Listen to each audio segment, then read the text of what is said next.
Injili yetu ya leo ni injili kama ilivyoandikwa na Mathayo mtakatifu. Mlango ni wa kwanza kuanzia mstari wa kwanza hadi wa 12. Kisha Yesu akawaambia makutano na wanafunzi wake akisema, waandishi na mafarisayo wameketi katika kiti cha Musa.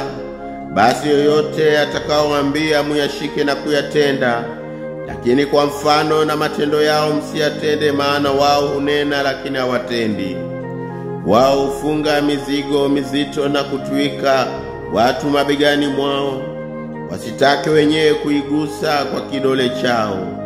Tena matendo yao yote huyatenda ili watazamwe na watu, kwa kuwa upanua hirizi zao, huongeza matamvua yao.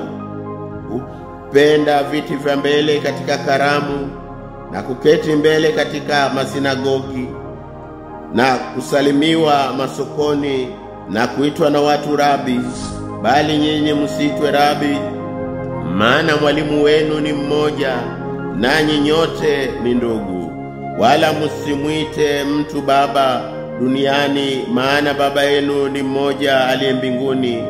Wala msiitwe viongozi, maana viongozi wenu ni mmoja, naye ndiye Kristo. Naye aliye mkubwa wenu atakuwa mtumishi, na yoyote atakayejikweza atadhiliwa, na yoyote atakayedhiliwa atajikweza. Na hii ndiyo injili ya Kristo. Tumsifu Yesu Kristo.